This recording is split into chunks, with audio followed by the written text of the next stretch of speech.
I still remember that morning like it's burned into my brain. The sound that woke me up wasn't birds or wind through the trees. It was the roar of bulldozers tearing through my walls. My house, my home, was being crushed to dust right in front of me.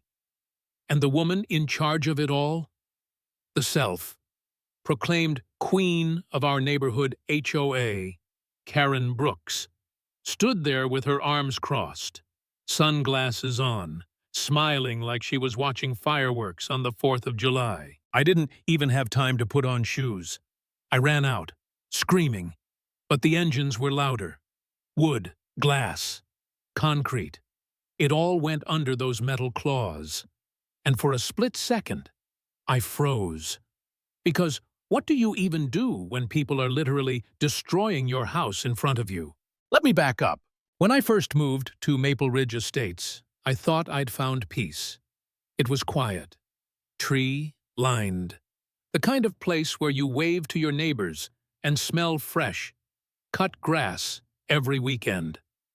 I bought a small, cozy house just outside the HOA boundary. The property line was clear, verified, stamped by the county. I wasn't part of the HOA. That was important to me. Freedom from those endless rules and power. Hungry board members I'd heard horror stories about. But that freedom didn't sit well with Karen Brooks. Karen was the HOA president.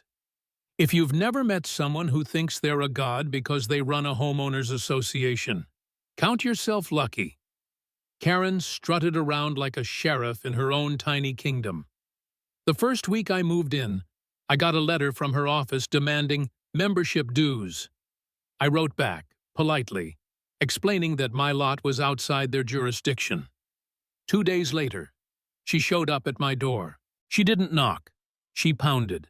When I opened, she had 2 men in polo shirts behind her, both wearing those smug HOA compliance badges they must have printed at Staples. She said, "Mr. Cole, you'll need to pay your dues and sign the agreement. All homeowners here are required to comply with HOA standards." I said, "Ma'am, I don't belong to your HOA. Check your county records." She stared at me, that smile fading, and said quietly, "If you want to live here, you'll follow my rules." Then she turned on her heel and walked off like some kind of suburban dictator. I should have realized then that she wasn't bluffing. After that, things started small. My mailbox got dented. My private property sign disappeared. HOA newsletters began showing up in my mailbox anyway. Then, one morning, someone sprayed red paint all over my garage door with the words, "Community rules apply to all." I called the police. They said it was vandalism but had no leads. It was infuriating. I started keeping cameras around my yard, just in case. But for months, nothing happened, until the certified letter came. It claimed that the HOA had recently reclassified the neighborhood boundary, and that my property was now officially under HOA jurisdiction. Attached was a fake map with my address circled in red ink. I took it to my lawyer, and he laughed. They literally photoshopped a county seal. You can see the blur marks. I thought that'd be the end of it. But people like Karen don't quit when they're wrong. They double down. And she did. Hard. Then came the morning I'll never forget. It was just past 7. I was half awake, making coffee, when the ground started shaking. I thought it was an earthquake. But then I heard it. Metal grinding. Crashing. I ran to the window, and there they were. 2 bulldozers, already halfway through my front porch. Karen stood on the sidewalk with her husband, who happened to own a local construction business. They were smirking. I ran out yelling, "What the hell are you doing?" Karen didn't even flinch. She just said, "You've been warned, Mr. Cole. Unapproved construction and failure to comply with HOA demolition order."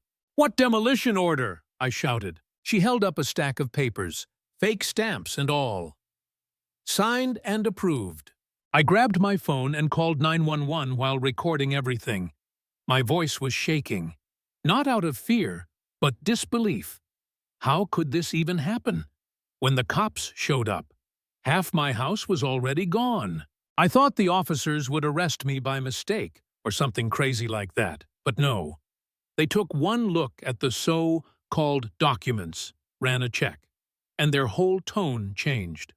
"Sir, this paperwork is fraudulent," one of them said. "These people don't have any authority over your property." Within an hour, both bulldozer operators were in cuffs. Karen's husband, too. Karen tried to play innocent. It was a misunderstanding, but when the officers asked who authorized the demolition, she froze. The board decided." "The board doesn't own his land," the officer said flatly, watching them drive her away. I felt something I didn't expect. Emptiness. That night, I sat outside on the grass, staring at the ruins of my house, my entire savings, my dream, crushed into rubble. The adrenaline was gone, and what replaced it was doubt. Maybe I should have just paid the stupid HOA fee. Maybe I should have moved. Maybe I brought this on myself by standing my ground. I hated thinking that. I'd done nothing wrong. But still, I felt powerless. For a while, I thought about giving up, just selling the land, walking away. But then I replayed that video I'd taken, the smug look on Karen's face as my walls fell. And something inside me flipped. No, I wasn't going to let her win. The next day, I called a lawyer named Diane Lowe, someone known for taking down corrupt HOAs. She looked at the footage, the fake documents, the police report, and said, "We're not just suing them for property damage. We're going for criminal charges, fraud, destruction of private property, conspiracy." Word spread fast. At first, the HOA acted like nothing happened, but when my lawyer filed the lawsuit, everything cracked open. Residents who'd been bullied for years came forward. Some had emails from Karen threatening fines for things like parking crooked or having brown grass. It became a storm of complaints, one after another. Karen tried to hit back. She hired a flashy lawyer and started telling people I'd staged the demolition myself for insurance money. She even got a few folks to repeat it online. But then, the best thing happened. One of my neighbors, an older man named George, came forward with footage from his yard camera. You could see Karen and her husband driving the bulldozers themselves at 5:40 a.m., laughing before the engines roared to life. That was the nail in her coffin by the time the court date arrived. The entire neighborhood was talking about it. The courtroom was packed. I sat in the front, hands clenched, trying not to shake. Across from me, Karen sat in her white suit like nothing could touch her. The prosecutor laid out everything: the forged documents, the emails, the video, and then they played the audio clip from George's footage. Karen's voice was crystal clear. "If we don't do something, he's going to embarrass the HOA. Let's handle it ourselves." You could have heard a pin drop. Her lawyer tried to argue she'd been emotionally distressed, that she didn't authorize physical damage. But the evidence kept piling up. Texts, witness statements, bank transfers showing she'd paid her husband's company for the demolition work. Finally, after hours of testimony, the judge leaned forward and said, "This is one of the most blatant abuses of authority I've seen from a homeowners association." Then came the verdict. Guilty on all counts. Karen and her husband sentenced to multiple years in prison. The HOA ordered to pay me $658,970 in damages. The gasp in the courtroom was almost satisfying. Karen's perfect posture collapsed. She stared at the table, jaw trembling.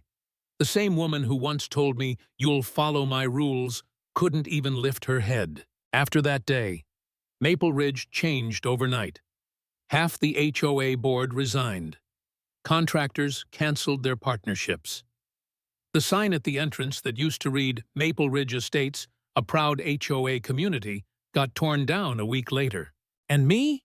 I used the settlement to rebuild my house exactly as it was. Same porch, same oak tree in front, but this time, I installed security cameras in every corner. Not because I was scared, but because I wanted proof. Always. When the construction crew finished, I stood out front alone. The air was still. The only sound was the hammer echoing from a distance. I walked to the edge of my driveway and placed a small steel sign in the grass. It's private property, no HOA jurisdiction. I didn't need a celebration, or applause, or some grand, "I told you so." Watching that sign glint in the sunlight was enough. Karen's gone now. The HOA dissolved completely within months. Some folks said they missed the order she brought. Most didn't say anything at all. The street is quieter now. No more letters, no more rules, just peace. Sometimes, when I hear heavy machinery from a nearby construction site, I still tense up for a second. But then, I look at my new walls, strong and steady, and I smile. Because that sound doesn't scare me anymore. It reminds me that even when people with power think they can crush you, literally or figuratively, you can stand your ground and build again. And that's the real thing I learned. When you stand up to control and corruption, you might lose everything for a while, but you'll never lose yourself.